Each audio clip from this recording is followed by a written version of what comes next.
여러분 안녕하십니까? 저는 성균관대학교 의과대학 삼성서울병원 소화기내과 내시경 실장 이준행입니다. 오늘은 JW 중해제약과 함께하는 중해 엔도투데이 내시경 세미나입니다. 오늘은 대장 쪽으로 토픽을 정해 보았습니다. 먼저 노원을지병원 성결 교수님께서 대장 용종 절제술에서 여러 도구의 사용에 대해서 말씀 주실 예정이고요. 이어서 신촌 세브란스 박재준 교수님께서 대장 폴립 절제술 크기와 형태에 따른 전략에 대하여 말씀 주실 겁니다. 대장 용종에 대해서는 매년 가이드라인이 나오고 있고요. 매년 새로운 도구가 나오고 있지 않습니까? 그때그때 전문가들을 모시고 업데이트된 내용을 들어야 할 것 같습니다. 그럼 먼저 대장 용종 절제술에서 사용되는 여러 도구, 바이옵시 포셉, 인젝터, 서뮤코자 인젝션, 스네어 등에 대해서 성결 교수님께서 말씀해 주실 거고요. 마침 JW 중해제약에서도 앵코어라는 우리나라 회사와 함께 여러 종류의 관련 제품을 시판하고 있는 것으로 알고 있거든요. 여러분들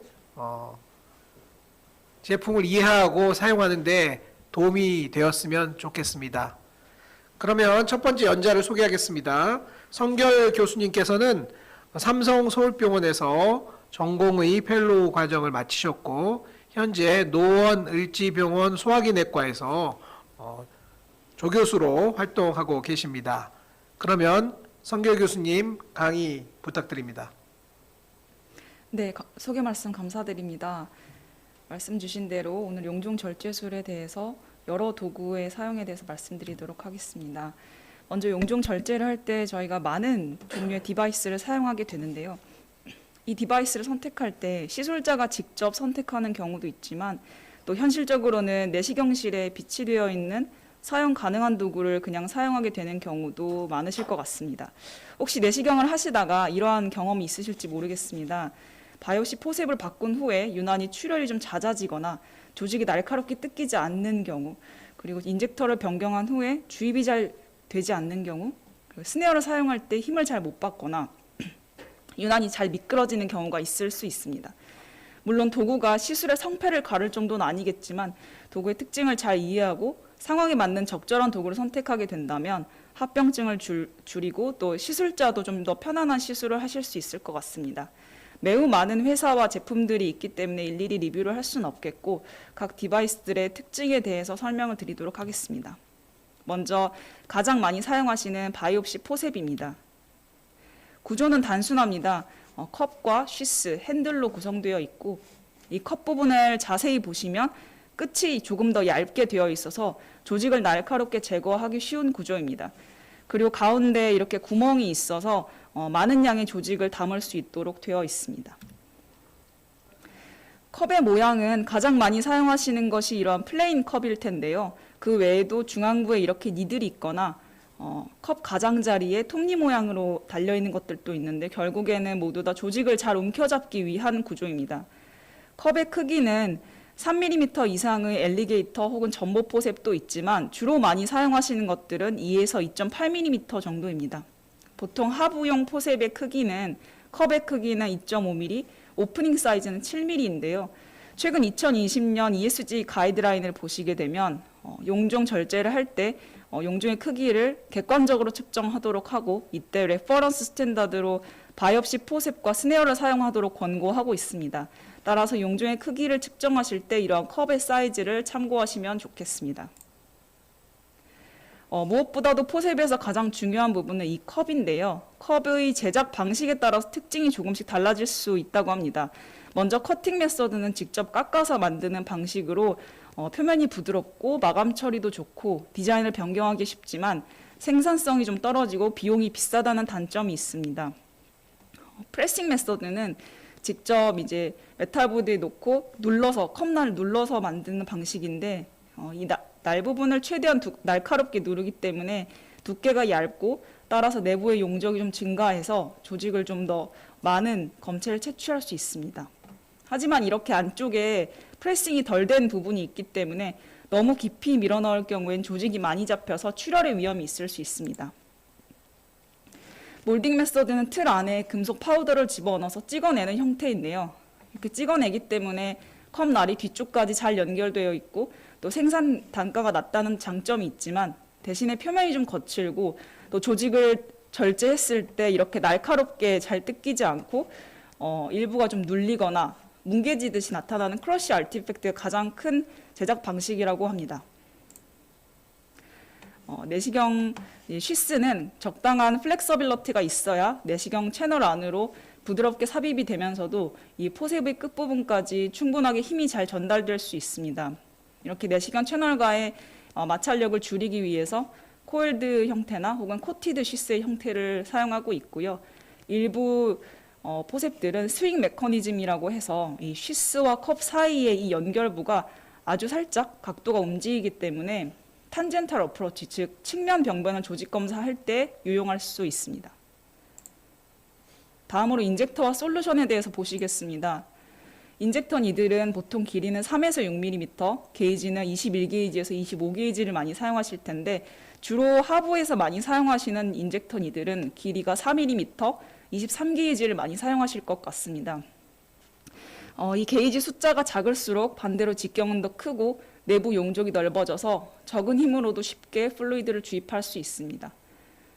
그리고 인젝터 니들의 특성을 설명할 때 가끔 베벨이라는 단어가 나오는데 이 베벨은 이렇게 길게 깎이는 사면을 뜻하고 보통 레귤러 베벨은 이렇게 상부용으로 사용이 되고 하부용으로는 이렇게 숏 베벨, 짧은 것들을 사용하고 있습니다.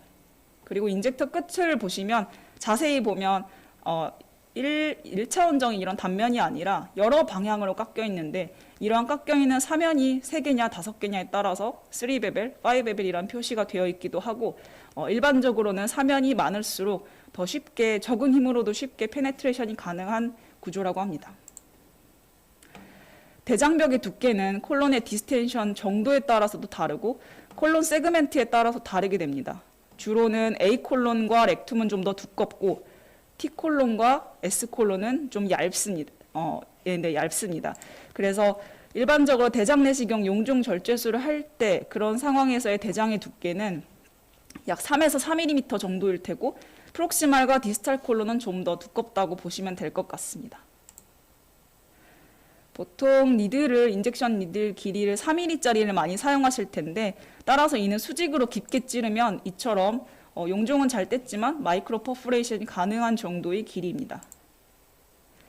따라서 인젝션을 할 때는 쉬스 끝이 닿은 상태에서 니들을 앞으로 나오게 되면 너무 깊이 들어가면서 근육층으로 들어가거나 엑스트라뮤럴 인젝션이 될 수 있기 때문에 이럴 때는 살짝 뒤로 빼주는 것이 좋겠고 가능하면 니들을 먼저 나오게 해서 니들 끝을 충분하게 시야를 확보한 상태에서 이제 찌르고 부풀어 오르는 것이 확인이 되면 약간씩의 각도를 수정해가면서 충분히 더 주입하는 것이 좋겠습니다.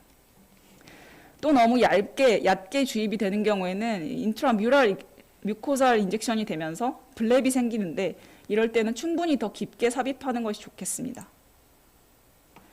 서브뮤커사 인젝션 솔루션은 솔벤트와 오스모틱 에이전트로 구성되어 있고 오스모틱 에이전트를 어떤 것을 사용하는지에 따라서 달라지게 됩니다. 주로는 노말셀라인, 덱스트로스 워터, 글리세롤, 하이알루로닉 엑시드를 많이 사용하실 것 같고 이 외에도 안과에서 인공 눈물에 사용하는 HPMC라든지 중환자에서 리서시테이션에 사용하는 콜로이드 솔루션을 사용해 볼 수 있습니다. 그리고 또 최근에 나온 혼합 합성 용액이라든지 키토산 용액도 사용해 볼 수는 아직 활성화되어 있지는 않지만 사용해 볼 수는 있다고 합니다.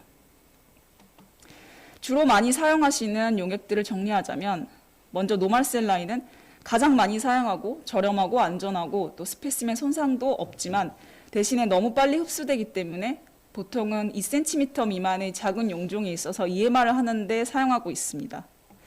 덱스트로스 워터는 NS보다는 좀 더 하이퍼토닉하기 때문에 지속 시간이 길지만 농도가 너무 높을 경우에는 스페시멘에 손상이 될 수 있거나 혹은 EMR 얼서 힐링을 방해할 수 있기 때문에 농도는 15% 이상은 권고하고 있지 않습니다. 글리세롤은 글리세린과 프룩토스를 섞은 용액인데 NS보다는 지속 시간이 길고 스페시멘 손상도 없고 또 하이알루로닉 엑시드와 비교했을 때는 가격 면에서 낮다는 장점이 있기 때문에 콜론 EMR이나 ESD에서 사용해 볼 수 있습니다. 하이알루로닉 엑시드는 원래 커넥티브 티슈 안에 있는 글리코사미노글리칸으로 구성되어 있기 때문에 독성이나 이뮤 리액션이 없고 또 비스코시티가 좋아서 굉장히 오래 지속되지만 가격이 비싸다는 단점이 있어서 주로는 ESD를 할 때 사용하고 있습니다. 다음으로 스네어에 대해서 살펴보도록 하시겠습니다. 스네어의 구조는 크게는 조작부와 카테터, 와이어 부분으로 구성되는데 이 조작부에는 핸들과 슬라이더 그리고 ESU와 연결할 수 있는 커넥터 부분이 있고 최근 나오는 로테이터블 스네어에는 로테이터 기능이 추가되어 있습니다. 와이어는 상단부에는 팁이 있고 이 가로 가장 넓게 펼쳤을 때 가로 길이를 룹 다이어미터라고 하며 두께는 0.25에서 0.47mm까지 출시되고 있습니다.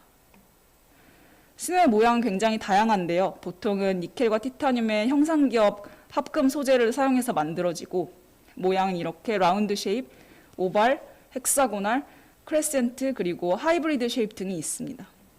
이러한 모양에 따라서 점막과의 접촉 면적, 마찰력 그리고 힘의 전달 방향 등이 달라질 수 있습니다. 먼저 라운드 오발 쉐입은 전통적인 EMR을 할 때 가장 많이 사용하시는 모델일 것입니다. 상단부에 팁이 있고 크기는 완전히 폈을 때 너비를 기준으로 해서 1cm부터 3.5cm까지 가장 다양한 크기로 나와 있습니다.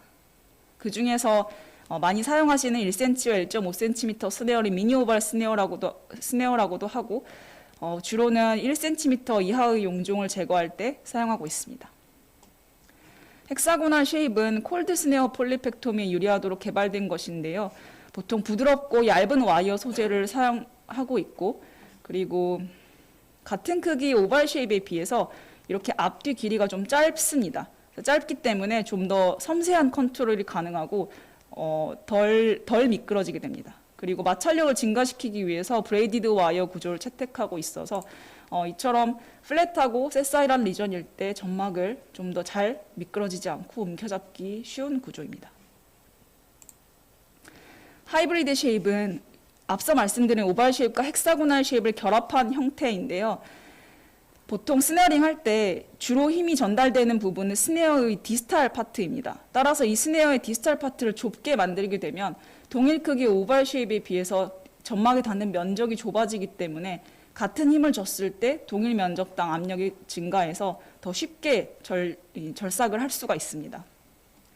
그리고 오발 쉐입은 스네어를 닫을 때 모든 방향에서 동시에 닫히는 반면에 이러한 하이브리드 쉐입은 끝부분부터 닫히도록 설계가 되어 있기 때문에 조금 더 점막을 꼬집듯이 잡는 것이 가능합니다.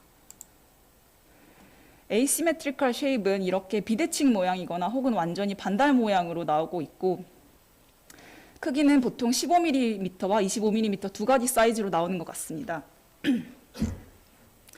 두께는 0.3mm 얇은 편이고 모양 변형이 쉽고 조작이 부드럽기 때문에 플랫한 리전이나 혹은 렉탈 애니티에 있어서 캡 어시스티드 EMR을 하거나 혹은 LST에 있어서 와이드 필드 EMR을 하는데 사용할 수 있습니다. 멀티펑셔널 EMR의 경우에는 이제 멀티펑셔널 스네어도 요즘 나오고 있는데요. 어떤 스네어는 이제 니들 타입의 팁 구조를 이렇게 스네어 끝부분에 달아두어서 2cm 미만의 EGC에 있어서 프리컷을 먼저 하고 바로 EMR을 하게 되는 하이브리드 ESD에 사용하거나 혹은 렉탈 애니티에 있어서 프리컷 EMR을 하는데 사용할 수 있습니다.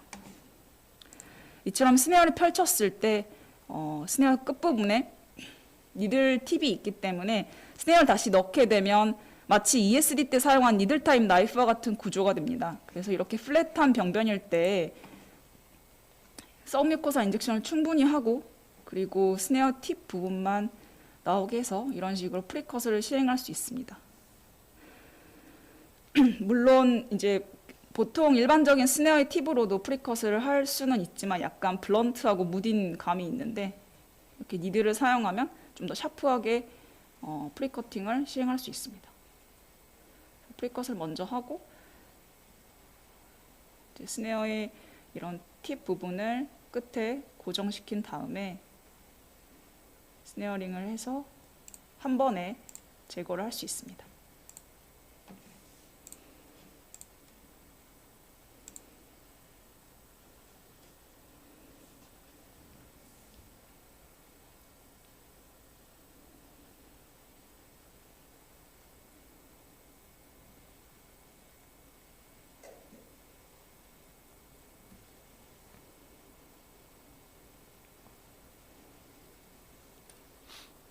네, 그러면 파워포인트가 지금 잠깐 다운된 것 같은데요. 그 사이에 몇 가지 여쭙도록 하겠습니다. 그러면 명필은 붓을 가리냐, 가리지 않느냐 이런 오랜 논란이 있는데요. 성결 선생님은 명필은 붓을 가린다 쪽이신지 명필은 붓을 가리지 않는다 쪽이신지가 궁금합니다. 어, 저는 가리는 편인 것 같습니다만 현실적으로 마음에 드는 디바이스를 마음껏 사용하지 못하는 환경인 것 같습니다. 가릴 수만 있으면 더 많이 가리고 싶습니다, 사실. 쓰고 싶은 스네어가 있는데 못 쓰게 하는 시니어 선생님이 계신다는 말씀이십니까? 아니요, 그렇진 않습니다. 그렇진 않은데 아무래도 스네어를 다양한 회사의 다양한 제품을 다 들여와서 사용을 하기에는 조금 한계가 있는 것 같습니다. 아, 예, 관리 문제도 그렇습니다. 그렇고요. 네. 모든 걸 다 갖춰놓고 꼭 필요할 때 그 제품 그 순간에 이제 실제로 대장 내시경을 하면서 병소를 봐야만이 어떤 스네어가 필요하다는 걸 알 텐데 그걸 네. 미리 알지 못한 상태에서 준비할 수가 없으니까 병원에는 몇 가지를 갖춰놓는데 그게 있었으면 더 좋았을 텐데 하는 순간이 네. 있다는 말씀이신 거죠. 네. 네, 좋습니다. 준비가 된 것 같으니까 강의 계속해 주시기 바랍니다. 네, 이어서 하겠습니다. 그리고 이제 최근에는 이러한 스네어 인플레이터라고 해서 인젝션 니들과 스네어를 결합한 것들도 나와 있는데요. 이렇게 하면 인젝션 직후에 바로 스네어링을 할 수 있어서 시간을 단축시킬 수 있다는 장점이 있습니다. 그리고 로테이터블 스네어는 아마 정말 많이들 사용하실 것 같은데요. 기존의 스네어로도 보조자가 열심히 돌리면 끝부분이 돌아가긴 하지만 이 내시경 채널과 시스 간의 마찰 때문에 섬세하게 조작하는 것이 어렵습니다. 반면에 로테이터블 스네어는 손잡이와 와이어가 1대1로 회전이 가능하도록 설계되어 있어서 어려운 위치 용종을 제거하는 데 상당히 유리하고요. 또한 요즘 나오는 모델들은 이렇게 액티브 코드 플러그가 연결되어 있을 때 손잡이를 계속 돌리게 되면 코드가 계속 꼬여버리는 불편함이 있기 때문에 손잡이 앞부분에 로테이터를 위치시켜서 이 부분만 돌리면 와이어가 돌아가도록 하고 있습니다. 스네어의 팁은 주로는 폴리펙토미 할 때 스네어의 끝부분을 이렇게 고정시켜주는 역할을 하지만 이 외에도 다양한 방법으로 사용이 될 수 있습니다. 이렇게 팁으로 살짝 절개를 한 다음에 이 안쪽으로 팁을 넣고 고정시켜서 EMR 하는 팁빈 EMR이나 혹은 앞서 말씀드린 프리커팅 그리고 지혈술을 할 때도 사용해 볼 수 있습니다. 스네어 팁이 좀 샤프한 경우에는 프리커팅에 유리하고요. 짧고 뭉툭한 경우에는 지혈술에 좀 더 유리하겠습니다.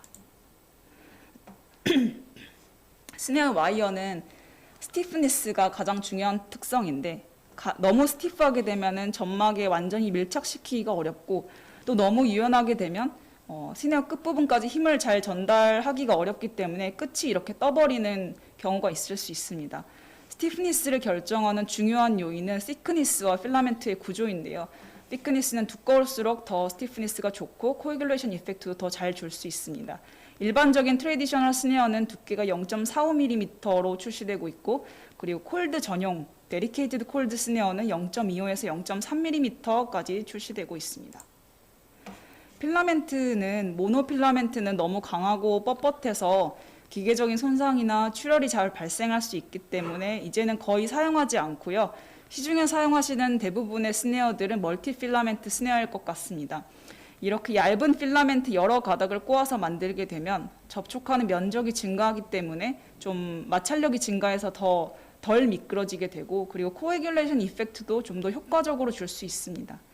스티프니스는 제작 방법이나 두께에 따라서 결정되는데 주로는 대표적으로 1/7 구조, 3/3 구조가 있고 보통 이론적으로는 3/3 구조가 밀도도 낮고 유연하고 또 접촉 면적이 크기 때문에 마찰력도 좋다라고 되어 있지만 또 너무 유연하다고만 좋은 것은 아니기 때문에 어떤 구조가 더 우월하다고 말씀드리기는 어려울 것 같습니다.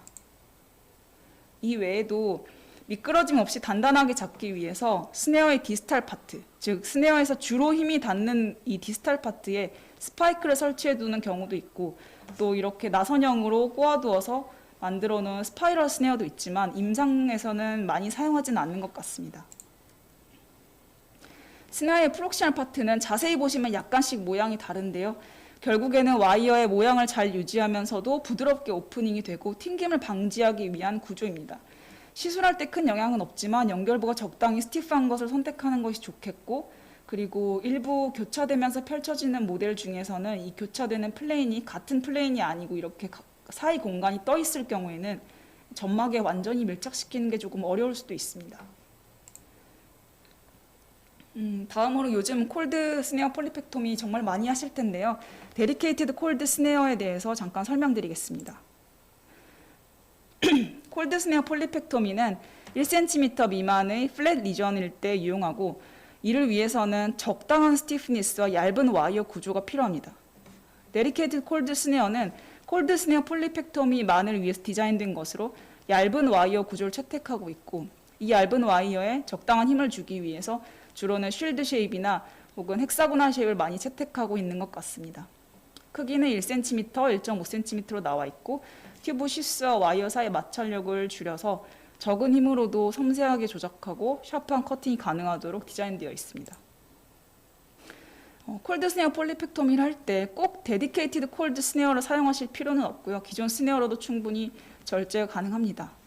최근 보고된 북미에서 시행된 RCT 결과인데요. 1cm 미만의 용종이 있어서 콜드 스네어 폴리펙토미를 할 때 0.3mm의 얇은 와이어와 0.47mm의 두꺼운 틱 와이어를 사용했을 때 인컴플리트 리섹션 레이트에 유의한 차이가 없었고, 따라서 스네어의 디자인보다는 시술자의 옵티멀한 테크닉이 가장 중요하겠다, 이렇게 보고를 하였습니다. 하지만 도구에 따른 차이는 분명히 있습니다.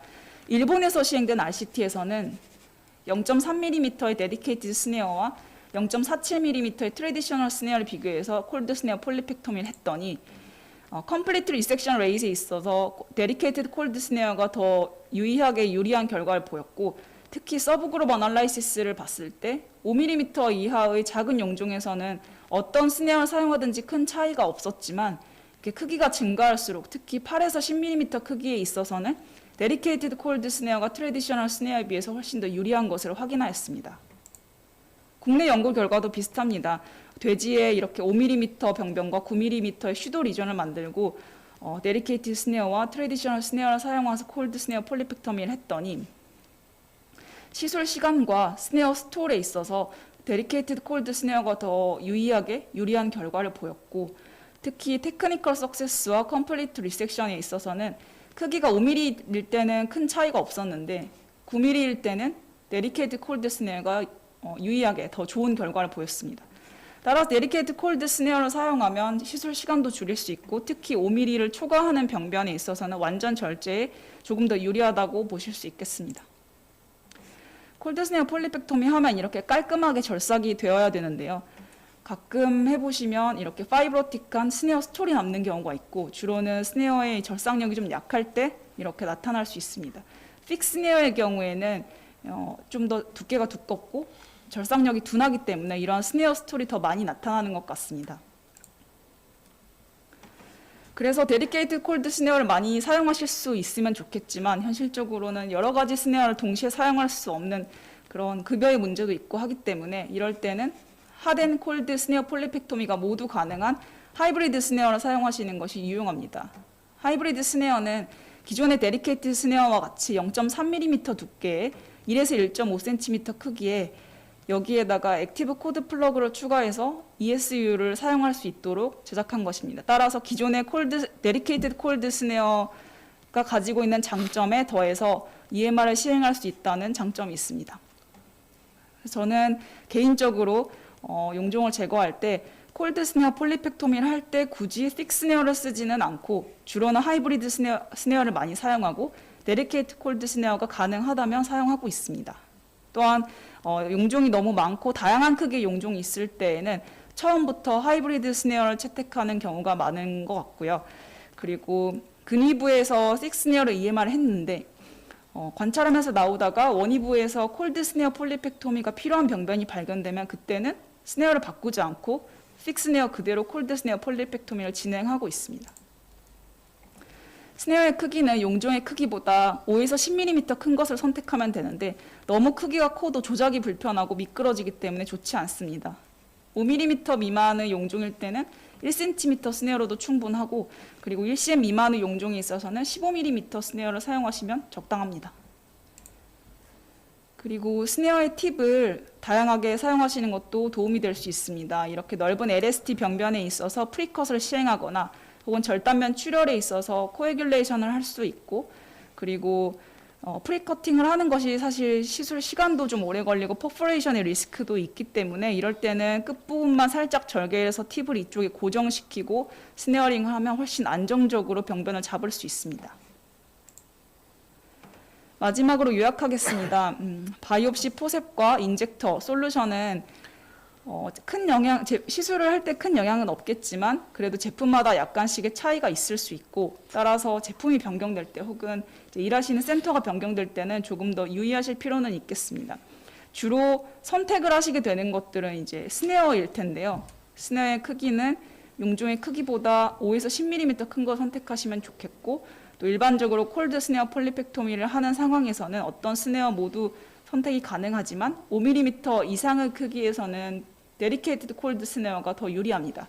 따라서 현실적으로는 핫앤 콜드 겸용이 가능한 하이브리드 스네어를 사용하는 것이 매우 유용하겠습니다. 그리고 많이 사용하시는 분들이 계시겠지만 어려운 위치의 용종일 때는 로테이터블 스네어가 매우 유리할 수 있습니다. 효과적인 용종 절제를 위해서는 기본적으로 내시경 조작이 숙련되어야 되고 또 폴리펙토미 술기가 중요하겠지만 여기에 더해서 디바이스의 도움을 받으면 더욱더 편안한 시술을 하실 수 있을 것 같습니다. 그래서 이를 위해서는 내시경실에 사용 가능한 디바이스의 종류와 특징을 잘 파악해 두시면 적절한 도구를 선택하시는 데 도움을 받으실 수 있을 것 같습니다. 경청해 주셔서 감사합니다. 네, 성결 선생님, 인젝터부터 시작해서 바이옵시부터 시작해서 인젝터, 스네어까지 잘 설명해 주셨는데요. 그 사이에 몇 가지 질문 들어온 것도 있고 저도 궁금한 게 있어서 질문을 드리겠습니다. 인젝션 시 서뮤코잘 레이어를 지나서 머슬층이나 바깥쪽에 인젝션 되는 경우가 많은 경우가 있는데요. 어떤 경우에 그런 실수를 하게 되는지 궁금합니다. 지나치게 깊게 들어가는 경우죠. 오히려 혹시 시술자의 술기탄만 있는 건지 아니면은 너무 샤프한 인젝터인 경우에는 그런 경우가 발생할 수는 있진 않은지 궁금합니다. 제 생각에는 오히려 샤프한 것보다 무딘 인젝터가 더 위험할 것 같습니다. 무딘 인젝터로 인젝션을 하려다 보면 잘 인젝이 안 되기 때문에 약하게 해도 인젝이 안 될 때 그때 조금 세게 찌르게 되는데요. 그때 세게 찌를 때 조금 깊게 들어가게 되는 경우가 많을 것 같습니다. 오히려 매우 샤프한 경우에는 부드럽게 삽입이 되기 때문에 자연스럽게 인젝션이 잘 되는 경우가 많은 것 같습니다. 네. 그리고 인젝터가 달라질 때도 평소 사용하던 인젝터의 본인의 습관이 아마 길들여져 있을 거기 때문에 인젝터가 바뀔 때도 조금 더 유의해서 시술을 하시는 게 좋을 것 같습니다. 네. 우리가 과도를 이용해서 이제 필링하는 경우에 아주 날카로운 과도로는 조심 하기 때문에 손을 베는 경우는 없는데 좀 과도가 날카롭지 않을 때 힘을 주다가 손가락을 베는 경우가 있는 것처럼 인젝터에서도 좀 무딘 인젝터가 오히려 더 깊게 주사하는 경우가 있을 거다 이런 얘기를 하셨고요. 간혹 서뮤코잘 인젝션이 서뮤코잘 레이어 잘 안 들어갈 때 일단 약간 플루이드를 인젝션을 하면서 즉 인젝터 끝에 물이 이렇게 나오고 있는 상태에서 펑크를 하면은 서뮤코잘 레이어에 잘 들어가는 경우가 있었던 것 같거든요. 저는 가끔 쓰는 방법인데 성 교수님은 그런 방법을 혹시 쓰시는지 궁금합니다. 근데 그게 위에서는 유용할 것 같은데요. 대장은 워낙 그 레이어가 얇기 때문에 네. 인젝션 플루이드를 주입하면서 넣는 거는 크게 영향은 없을 것 같습니다. 아, 위를 하는 전문가니까 그런 방법을 쓰지만 대장에서는 그렇게 쓸 필요는 별로 없다. 네, 그런 코멘트 주셨고요. 그러면 성결 교수님은 구양순체를 만든 그 구양순처럼 붓을 가린다고 하셨는데요. 그렇다면 그 어떤 세팅이든 어떻게 한다. 퍼스널 초이스, 즉 우리나라 우리 환경이 좀 후져가지고요. 한 명의 환자에서 스네어 하나밖에 쓸 수 없게 되어 있어서 어려운 초이스를 쭉 해주셨는데 실제로 가장 많이 사용하는 스네어가 무엇인지 말씀해 주실 수 있겠습니까? 제가 가장 많이 사용하는 스네어는 하이브리드 스네어입니다. 처음부터 하이브리드 스네어를 선택하게 되는 경우가 많은데요. 아무래도 여러 방면으로 EMR에도 쓰고 또 콜드 스네어 폴리펙토미에도 쓸 수 있고 중간에 스네어를 교체하지 않아도 되기 때문에 유용한 것 같습니다. 다만 제가 처음부터 핫 스네어, 그러니까 핫 전용 스네어를 선택하는 경우는 아무래도 넥이 너무 두껍고 큰 원피쉐입의 용종이어서 출혈의 리스크가 좀 있어 보인다거나 혹은 병변이 너무 큰 경우에는 하이브리드 스네어는 너무 얇아서 유연하기 때문에 힘을 잘 받지를 못하거든요. 그래서 네. 오히려 병변이 좀 큰 것을 한꺼번에 잡을 때는 좀 더 시크니스가 두꺼운 핫 전용 스네어를 처음부터 선택을 하고 있습니다. 아, 그렇군요. 그러면 그 하이브리드 스네어도 그 팁만 살짝 내 가지고 파셜 프리커팅, 프리컷 EMR을 하는데도 사용할 수가 있는 겁니까? 네, 사용할 수 있습니다. 아, 그렇군요. 콜드 스네어 폴리펙토미를 할 때 사용하는 전용, 물론 뭐든지 데디케이티드 썸띵이 있으면은 데디케이티드가 좋은 거거든요. 단지 좋은 대신 용도가 제한되어 있다. 이제 이런 건데요. 여하튼 데디케이티드 콜드 스네어 는 쉬스와 스네어 사이에 공간이 여유가 있어 좀 더 조작이 부드럽다라고 되어 있는데 콜드 스네어에서만 스네어와 쉬스 사이에 공간이 있고 좀 여유로울 이유가 있는 건가요? 아니면은 뭐 최근에 만들어졌기 때문에 그렇게 쉬스와 네. 스네어 사이에 공간이 있고 좀 부드럽게 움직이게 되는 건지. 그렇다기보다는 제조사의 설명일 수도 있을 것 같고요. 그리고 아무래도 와이어 자체가 얇기 때문에 더 공간이 넓어서 그 조작을 하는데 좀 더 편할 것 같습니다. 네, 좋습니다. 그러면 하이브리드 스네어를 제일 많이 쓰신다고 하셨는데 전체적으로 따지면 콜드 스네어를 하시는 경우가 더 많습니까? 스탠다드 핫 스네어를 하는 경우가 더 많으신 것 같습니까, 선생님은? 내가 오늘 용종 20개를 뗐다. 그러면 콜드 스네어로 뗀 게 10개, 핫 스네어로 뗀 게 10개. 그러면 이제 1대1인 거고요. 그 보통은 한 반반 정도 되는 것 같은데 치료 내시경을 할 때는 아무래도 하스니아를 많이 EMR을 많이 하는 것 같고요. 네. 그리고 진단 목적, 가끔 이제 검진을 오시는 분들도 많이 계시거든요. 대학병원이지만 검진 목적으로 진료를 보시는 분들도 계시는데 그런 분들이 많은 날에는 콜드 스네어 폴리펙토미를 더 많이 하게 되는 것 같습니다. 스크리닝 엔도스코피를 하면서 발견되는 작은 폴립들은 콜드 스네어 리섹션 하는 경우가 더 많지만 어떠한 병소가 있고 그걸 치료할 목적으로 외래 혹은 입원 세팅에서 치료를 할 때는 핫스네어 이용한 EMR 방법이 많다 이렇게 말씀해 주셨는데요. 핫스네어 EMR을 할 때 콜드 스네어 EMR도 마찬가지인데 어떠한 병소를 보고 콜드 스네어 리섹션이나 핫스네어 리섹션을 하고 난 다음에 최종 결과가 하이퍼플라스틱 폴립 또는 뮤코잘 택 이렇게 나오면 좀 억울하지 않습니까? 실제로 폴리펙토미를 했는데 아데노마가 나와야 되는 퍼센트가 몇 퍼센트 정도 되는 게 적당하다고 생각하는지 궁금합니다. 10개를 했는데 아데노마가 2개만 나왔다. 그러면 2할인데요.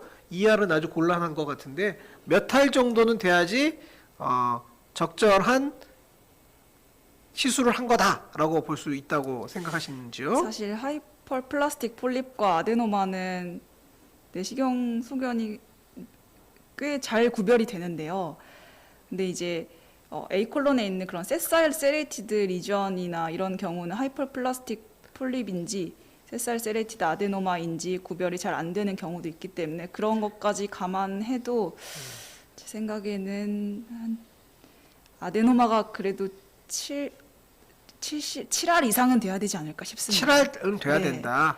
10개를 뗐으면 7개는 아데노마가 나와야지 적절한 거지. 아데노마 2-3개 나오고 나머지 전부 아니면은 좀 과잉 치료한 거다. 이렇게 볼 수 있다는 의견이신 것 같고요. 그게 바이옵시로 제거하는 것까지 포함한 개념입니까? 보통 요즘은 우리 젊은 초보자들은 그냥 스네어, 콜드 스네어 하지 않고 바이옵시로 제거했다 이렇게 리포트에서 많이 보는 것 같은데요. 네. 그리고 전체를 생각했을 때 말씀드렸고요. 네, 사실 수련을 받고 있는 상황에 그런 세팅의 선생님들하고 또 수련이 마치고 어느 정도 200개를 저희가 보통 논하지 않습니까? 어느 정도 익숙해질 때까지 200케이스 정도는 해야 된다 이렇게 생각을 할 때 어느 정도 이제 수련을 좀 러닝 커브를 지난 상태에서는 7할 정도 돼야 될 것 같고요. 초창기에는 잘 모르기 때문에 보이면 다 떼는 경향이 있어서 아마 수련을 받는 중에는 좀 그 퍼센티지가 낮을 수도 있을 것 같습니다. 아, 좋습니다. 그래서 나는 지금 70% 이상을 하고 있으나 초심자 여러분 저를 흉내내지 마시고 퍼센트가 더 낮더라도 열심히 조직검사 하십시오. 뭐 이런 뜻으로. 그러니까 초심자일 때는 좀 더 애매하면 일단은 조직검사를 네. 하거나 떼는 방향을 추천할 수 있겠다. 네, 이런 충분히 말씀으로 떼볼 수 이해도 있다고 되겠습니까? 생각하고 네. 뗐을 때 다만 본인이 제거한 조직 검사 결과를 반드시 본인이 확인을 해서 본인이 그 내시경을 어떻게 하고 있는지 모니터링을 할 필요는 있습니다. 그게 중요한 것 같습니다. 자기가 뗀 결과를 자기가 확인하지 않으면 발전이 없다. 이런 얘기고요. 그리고 이제 뭐 몇 개 안 남았습니다. 선생님, 저는 폴리펙토미를 했는데 맨날 아데노마만 나옵니다. 그런데 선생님이 하신 결과를 봤더니 세사일 세레이티드 리전도 꽤 있던데요. 세사일 세레이트 리전과 아데노마의 비율은 어느 정도가 적당한 것입니까? 라는 질문을 들은 적이 있는데요. 내가 폴립을 10개를 뗐다. 그러면 세사일 세레이티드 아데노마가 몇 개 정도인 게 우리 에피데미올로지나 인시던스에 맞는 건지 10개 하나라는 얘기도 들은 적이 있는 것 같고 그 이상이다라는 얘기를 들은 적도 있는 것 같은데요. 세사일 세레이티드 병소와 아데노마 병소의 비율 궁금합니다. 그렇게 연구된 결과는 없지만 세레이티드 패스웨이가 콜로렉탈 캔서 인시던스의 한 10에서 20% 정도를 차지하고 있다는 내용을 감안했을 때 한 세레이티드 리전이 10% 정도 있는 건 적당할 것 같습니다. 네, 좋습니다. 내가 폴립을 100개 뗐는데 세사일 세레이티드 리전이 하나도 없다. 그럼 여러분 놓치고 계신 거거든요. 좀 더 자세히 살펴볼 필요가 있습니다. 마지막 질문 2개 남았습니다. 오늘 병소에 대한 얘기는 하지 않고 주로 기구에 대한 얘기를 했는데요. 병소에 대한 질문입니다. 요즘 젊은 나이에 스크리닝 콜로노스코피를 해야 된다라는 주장도 있고 최근 서양 가이드라인은 45세로 낮췄다라는 그런 것도 본 적이 있는데요.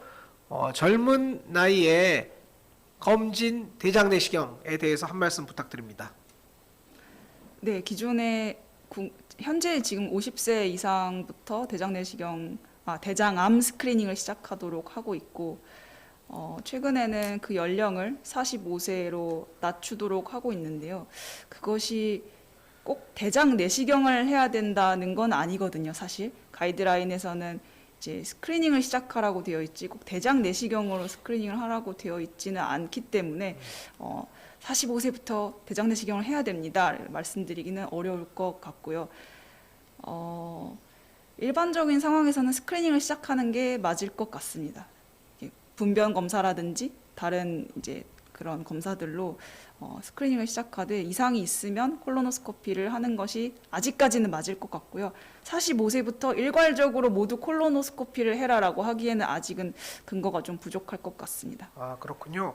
저는 제 엔도투데이도 기술에 놓았지만 45, 50, 55, 60, 65, 70, 75 7번 평생 7번 대장 내시경을 받자라고 주장하고 있는데 엄청 과잉으로 해석할 수 있겠습니까? 어떻습니까?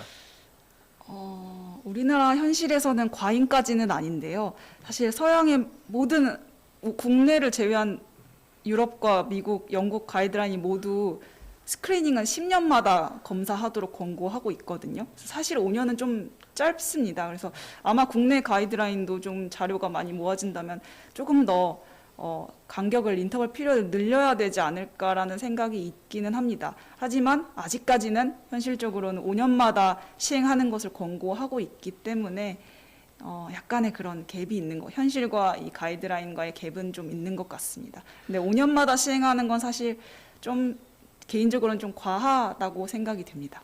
아, 그래서 제가 죽기 전에 7번 대장 내시경 검사 받자라는 주장을 했더니 어떤 건강검진센터에 계시는 교수님은 껄껄껄 웃으시면서 그런 식으로 얘기하면 자기는 8번이라는 겁니다. 그래서 그 선생님 말씀은 30에 한 번, 40에 한 번, 그 다음부터는 50, 55, 60, 65, 70, 75 해서 8번이거든요.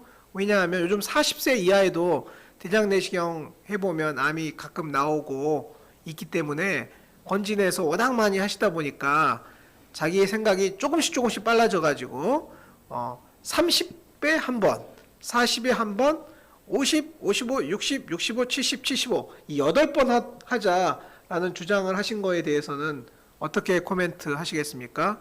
말도 안 되는 주장인 건지 아니면 30세 한 번 하자라는 주장이 저가 의료 체계는 싸게 많이 할 수 있는 게 우리나라 의료의 거의 유일한 장점인데요.